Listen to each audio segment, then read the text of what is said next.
So you've always wanted an old Colt pistol. And listen, who hasn't, as an American, wanted an old Colt pistol? It's one of the most American things you could possibly own, like this 1918. Really great gun. It's really awesome.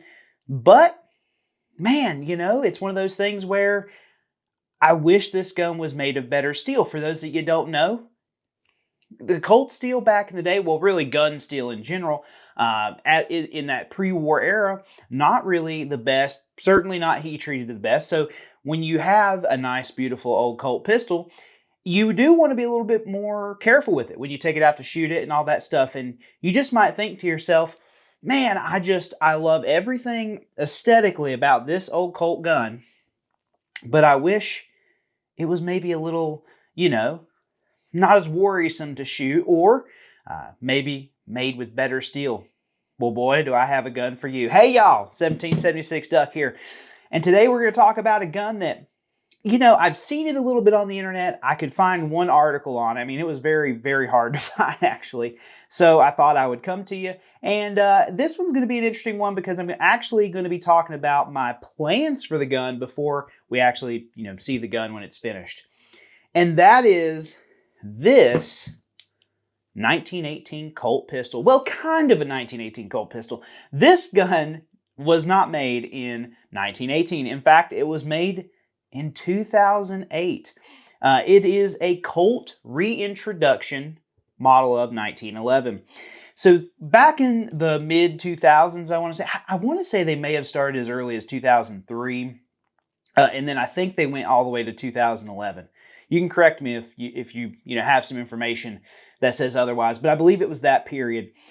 Colt decided to reintroduce via the custom shop the kind of old Colt pistols, right? So this is a damn near one-to-one replica of a 1918 Colt U.S. Army pistol. Now, of course, I wasn't really into guns back then. I was barely, I think in 2008, I would have been 8, 9, 10. I'd been 10 years old. Okay. So this is an era that I really don't know in the world of guns. I don't know if they sold really well. You don't see a lot about them. Now, you know, I don't know if that necessarily means they didn't sell well. You just don't see a lot about them.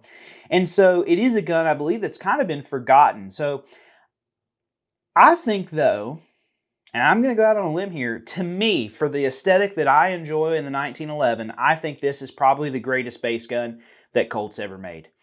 And what do I mean by base gun? Well, I mean gun you're going to send off to have work done. But we're going to get into that in just a minute. I do want to talk about the gun itself, just in case you are interested in getting one of these, because they're pretty badass. I'm not going to lie to you. If you're looking at any of the pictures, I have changed the stocks that were on this to a set of Harriet's World War I reproduction stocks. I love Harriet stocks. I'm a big fan of the skip line Harriet stocks. These are nice, and the checkering feels fantastic. I wish the wood dye didn't quite look like paint in this way, and maybe a little bit more aged. Of course, that's not a big deal. They're nice stocks. Anything Harriet's makes is actually pretty nice, and they're super reasonable too. So check out Harriet stocks if you get a chance. Anyways, so this is an extremely faithful reintroduction, I think is the word Colt uses, okay? Pretty faithful. It has a lot of the correct markings. Now, this has an earlier 1918 marking. If you see, the pony is behind the serrations, not in the middle, in what we call the big roll mark, like this gun, okay? So why they did that was, as the orders for pistols started mounting up for Colt, and by the way, at this point, the United States Ordnance Department is now beginning to look at other people to make 1911s to supplement the production for Colt. Colt wanted to figure out ways to increase production, and one of those was, instead of having a roll here and then a stamp with the pony at the back, they just want to do everything in one shot. So they actually incorporated the pony into the middle of the roll marks pretty cleverly, and that was one of the ways they would help to speed up production. So these guns have absolutely gorgeous roll marks, okay? And for me, this is my favorite era of roll marks in that pre-war period, especially the pre-24 period. I really, really, really enjoy the patent dates being on the guns. A lot of folks, and I would agree too, the 50s and 60s roll marks are their favorites, and those are amazing as well. To me, though, I really, really enjoy the patent dates being on the gun. I'm a big fan of the pre-war aesthetic on pretty much any gun. I mean, there's generally, I don't actually think I can think of one gun I like more in the post-war than I do in the pre-war era. So the pre-war era is certainly my kind of thing that gets me going. And I love the roll marks they did here. A lot of people complain that these roll marks weren't as nice. I get where they're coming from. It's definitely different than, and clearly not as nice as on the original guns. But hey, listen, we got them, and I'm not going to worry about it. This gun does have inspector stamps like on the back of the slide there, which is really nice. It has the HP proof on the top of the barrel. Interestingly enough, and I assume this is for modern manufacturing standards with, how you have to do calibers on the barrel. It does have what looks like Colt 45 Auto in very much not a pre-war font on the barrel, but it's kind of hidden in behind this high ejection port. Another thing that I absolutely adore about the pistol is the high ejection port. I think that is a cool look on a gun. It's very pre-war. A lot of older automatics have really small ejection ports, and that to me is a really unique look and something I really enjoy on the guns. When you look at the serial number, they do have the NO with the line under the O for the serial number, just like the 1918 pistols do. And then they use a really nice font on that serial number as well. One thing they do, and I really like this, is they actually put WW1 on the end of the serial number. This just indicating this is, I believe, the black oxide finish. Or it's like the brushed blue finish version. There was a charcoal blue, and I want to say that one was WMK WMK prefix. But this gun is done like that so that someone can't pass this off to an unsuspecting buyer as an original gun, or they shouldn't. I mean, listen, if you pass this off as a real gun, original gun to somebody, and it's got that on the serial number, and they accept it, they're idiots. So take their money. The wide spur hammer is still there. Wonderful. Can't get enough of wide spur hammers. I'm going to be honest with you. When it comes to hammers on 1911s, the wide spur is my favorite. And listen, guys, I know I'm like Mr. Ring Hammer. Here's the problem with the wide spur hammer. You can only use it on a short grip safety. So all these larger grip safeties, such as like we use with Alchemy Custom Weaponry here, you can't use a wide spur wide spur hammer on this grip safety because it literally will not let the hammer cock all the way. So I am happy to see the wide spur hammer here. Keep in mind that when these guns were issued, the original field, manual of arms, we'll call it, was to thumb cock the gun. You did not carry these guns cocked and locked per, the instructions that were put out by the United States military. The other thing I do want to call note too is this does have an undercut slide stop, which is pretty freaking, I mean, that's like, we're really starting to get into the weeds when it comes to like things that make the gun correct. And that's a little detail that, man, I'm pretty impressed that they actually had they had the ability clearly, but that they cared enough to actually do that. I mean, that is a really, really cool feature, and quickly, actually, in fact, my 1918 does not have the correct slide stop. It has a much later slide, well, not much later. It's still pre-war, but it's a later slide stop that doesn't have the undercut. So it's very cool to see the undercut in the smaller paddle on the slide stop. Very cool. I think that is a really, really unique thing that they, they probably didn't have to put it in there, right? Like, you're certainly, this is something they did for the nerds, okay, like me. And it's something that makes me smile because they didn't have to do it. Most people wouldn't have known the difference. So for them to do that little thing that, they certainly don't use that nowadays, that's pretty cool. The other thing, they did use a steel trigger and they blued it. That's pretty awesome. Obviously, lanyard loop mainspring housing. They did use, this is cool too, speaking of markings. So, you have these earlier 1918 slide markings as I've compared for you. This actually has the JMG inspector stamp, which that stamp ended around, I believe, serial number 302,000. So that checks out. This gun right here is 465,000 serial number. So much later in 1918 there.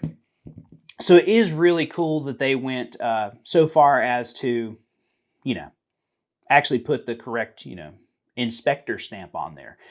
There's a lot of really cool details. The only thing that, and this one, I'm not sure if it's, I don't really know where this happened, why this happened. It does seem the slide is a little taller, maybe, than my original gun. Just a little bit taller. There's more material above the firing pin stop on this gun than there is this gun. So I don't really know where that comes from. It looks like they compensated, though, by burying the rear sight further down than the original gun, too. So I'm not sure where that came from. Maybe someone knows something I don't. But that is a really unique thing. That's really one of the few big differences I can tell. Now, I went out and shot this gun, and I'm going to be honest with you. As far as stock Colts, and again, I don't know if this is something that just luck of the draw, or this is the only one, by the way, I've ever had my hands on and been able to shoot. But this gun actually shoots really well. Gun ran 100% with very minimal lubrication. I was actually able to take shots at 75 yards on 2/3 steel. That's not necessarily a big accomplishment in the world of handguns. However, these sights are the original GI sights, and they're terrible. So they're cool. They're cool, right? Like, I still think they're cool, and aesthetically, honestly, they look the best of any sights just because they're so low profile. They're so pre-war. It's just really unique. The gun shot really well, though. The gun is actually better fit than I would have thought. Now here, let's get into that a little bit. Everyone, for some reason, feels that a production 1911 should be tight, all this stuff. I hear a lot of people say, oh, well, my Colt's loose. Yeah, because that's how the damn gun was made to be. So you have to understand that this gun was not a gun that was made specifically for the civilian market, okay? So fit and finish really were not something that was needed or expected. They needed a gun that worked. They needed a gun that was reliable. They didn't even really need a gun that was super accurate. It needed to be minute of kraut at that point. Well, technically, we were in a little bit of an imperialistic phase, so it needed to be minute of, whoever we're shooting at in the banana wars. So anyways, the guns didn't even need to be that accurate. The world of the modern 1911 has really clouded, how these guns actually were made and were designed to be made back in the day. You have to understand that one big key element to these early automatics, especially because the United States Ordnance Department wanted to be able to make the guns themselves via Springfield Armory in Springfield, Massachusetts, not Springfield Armory that today. But one of the big things was we want parts compatibility. They wanted to be able to swap out parts with the guns interchangeably. And so because of this, the guns are relatively assembly line focused. There are eras of commercial guns that are fantastic. Please don't mistake what I'm saying there. But for, the general Colt 1911, it's a gun that's meant to be made on an assembly line at a very high rate and work relatively well. And this gun, I believe, is absolutely within that tolerance. In fact, it's one of the, as far as stock Colts go, it's not really any looser than any of the other stock Colts I have. The trigger does leave, a little bit to desired there. It's got a lot of vertical and horizontal movement in the trigger. That's really fine, and honestly, that's something that, is expected on the old guns. So, this gun has actually got well, no. So both of these guns actually have very similar frame to slide fits. This gun doesn't really have much barrel squat, actually. I've seen some old ones that do. This gun has a little bit of barrel squat, but honestly not enough to really make a difference. I'm not a good enough shooter. As long as that barrel locks up in the same place every time, that's all I care about. So fit and finish is really good. Where I actually really was impressed with the gun is the way the slide to frame felt. And I'm not really a big feel guy, okay? Like, I'm not someone who like, oh yeah, you know, that feels great. Or, you know, in this world, the new world of semi-customs, people have forgot about hard fit and or harder fit or a hard lockup on a gun. So, you know, they want that, oh, ball bearing. It feels like it's on ball bearings. I can air rack it. That's stupid shit. I mean, this gun feels pretty good. Like when you rack it, it feels smooth. It feels nice. This gun we wouldn't expect to be a hard lockup. You know, that's not a thing that, you know, military pistols would be, but you know, it's a very, very smooth gun. And as I mentioned, I had no issues with it when I took it out to shoot it.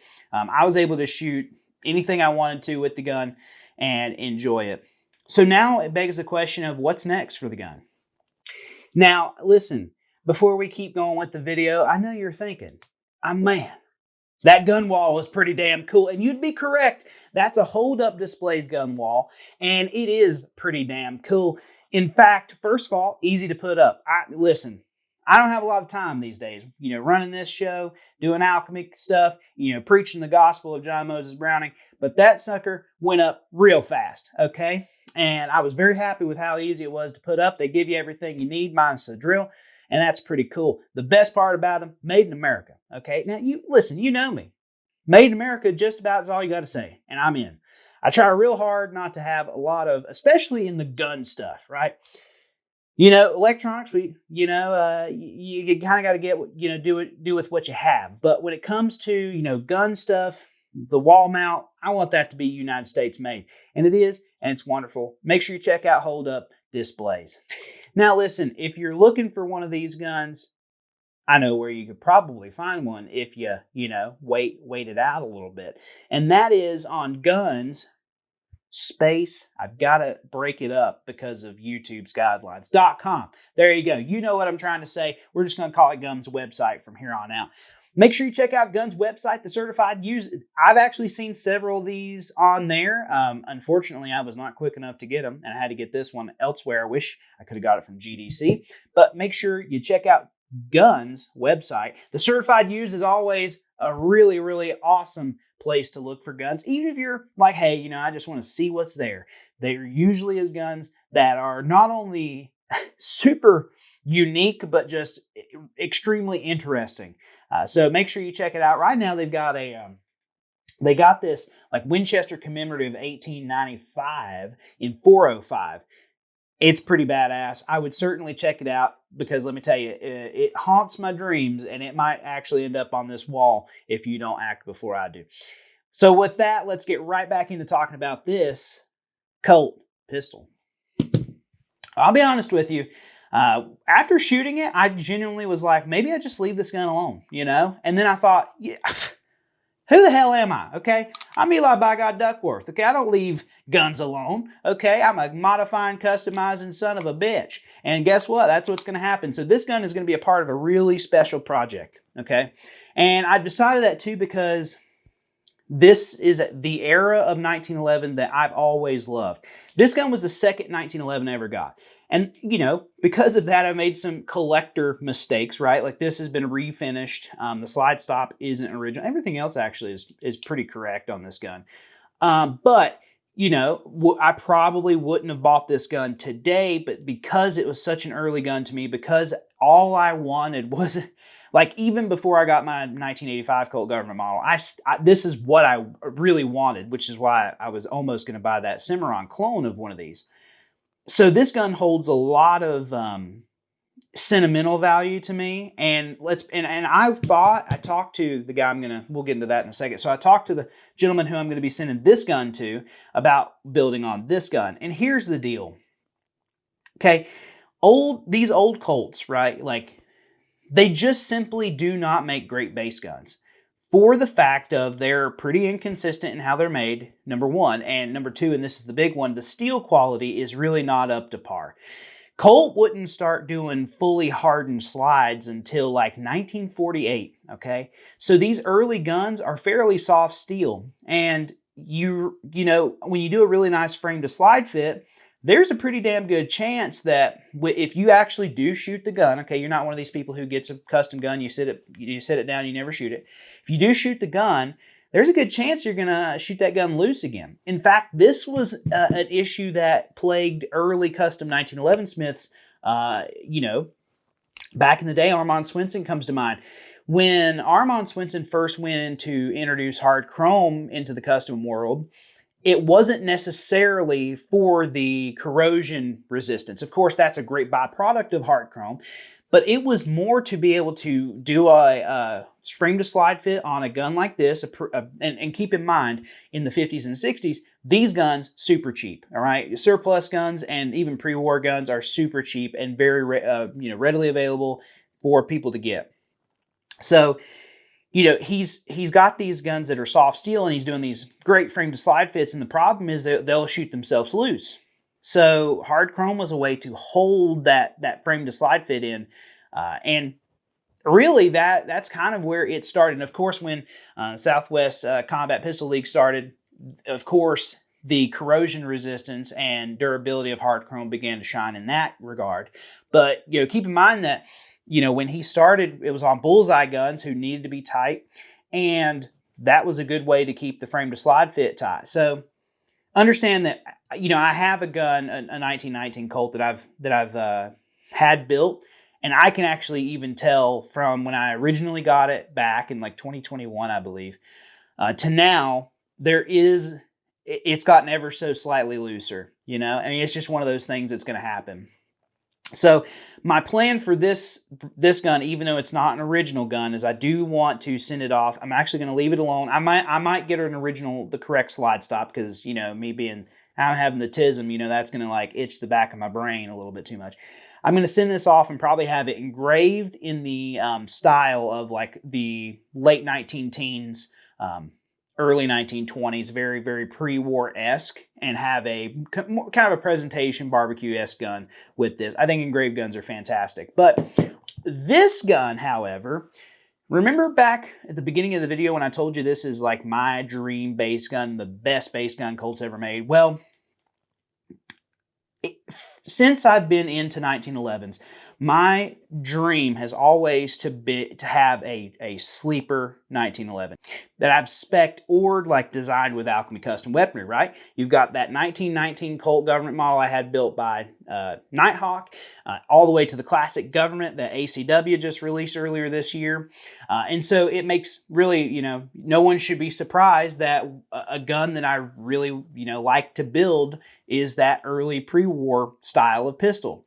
So I've talked to the Smith. This gun will be going to Jason Burton. And Burton, to me, is the perfect guy for this. Jason Burton is someone who really gets into the history of the 1911. A lot of 1911 gunsmiths, they have kind of their eras of history that they like, that they're into.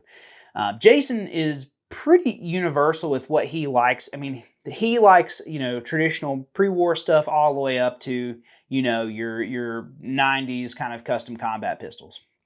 And that's awesome. But what I really think he does more than a lot of folks is really respects the early origins of the 1911. So in the vein of trying to make something that I've been trying, it's not that I've done this project before, right? One with Nighthawk, of course, the Alchemy Classic Government. So it's not like this isn't something I've been looking for. I've got that twice. But this is another opportunity to try another kind of version of that vision, okay? So I'm not going to get too into the details. It's going to be pretty interesting. It's going to take a little bit of a departure from either of the two guns I've done and have had built before. It's going to take a little bit of a departure from that, and really going to be something that's going to be an ultra sleeper, but we're going to take the time to address little things here and there from a shooting perspective that will make a big difference, when the gun's in use, but not necessarily when you're looking at the gun. So, Jason, of course, Heirloom Precision, if you're not familiar, become familiar. He is one of the greatest 1911 Smiths, I believe, that's ever, walked the earth. I've got a couple other one-man shops that I'm very fond of, and Jason is certainly on that list. And so really it's a huge honor to be able to send him a gun. and work on a special project. So this is going to be a really special project that I'm doing with Jason, and it's pretty interesting because I've tried a version of the project with Nighthawk. I've tried a version of the project with ACW. I've been happy with both of those guns. Both of those guns are incredible. I love them. They'll never come out of my collection. This gun's going to take a little bit of a different route. And we're really, really, really going to hone in on the details because that's what Jason's about, right? Like he is really big on the details of little things on the guns, and so I'm really excited for that.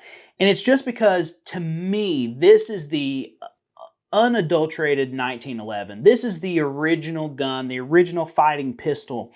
This gun, to me, in this configuration, it could be just as at home in the, on the hip of a cavalryman chasing Pancho Villa in 1916 as it is, in the trenches of World War I. I mean, and let's be honest, a lot of these pistols were used in World War II, of course, because that's what was in the United States government arsenal. So, I mean, you could make the argument that they go to North Africa. I mean, it's just the gun that conquered the world. And to me as an American, okay, this is the gun in its purest form. Now, there are some downsides with that pure form, of course. It gets more refined over the years until it comes out with something like, an Alchemy, that charcoal blue, an Alchemy, prime such as this one.